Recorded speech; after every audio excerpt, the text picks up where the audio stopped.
going to show you how to process one of our premium colours. Add a new frame, pick your window design, input the sizes.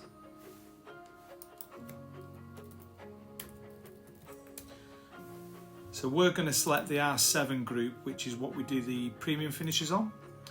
So there are 3 premium finishes.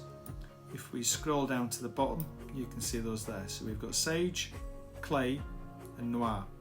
So we're going to select Clay as the external colour, and the premium colour with a standard price finish is a chalk white finish. So you'll notice there that window is pricing correctly, just in the same way you would price other windows.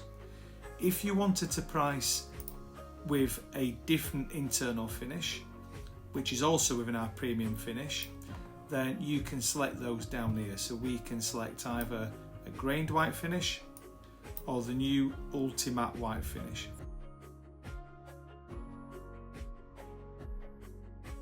So if we pick Ultimatte white, now we notice with those 2 finishes that this comes up with a warning here, and that's just saying to you, contact the office for a price.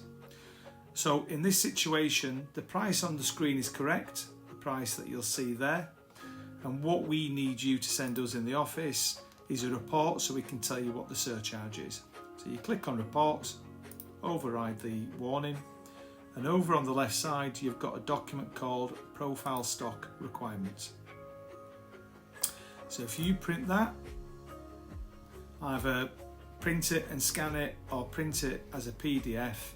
So I'm not going to do that, but print it as a PDF, email that to sales@hwlwindows.co.uk, and the team will respond with the surcharge that applies to the price on your screen. Thank you.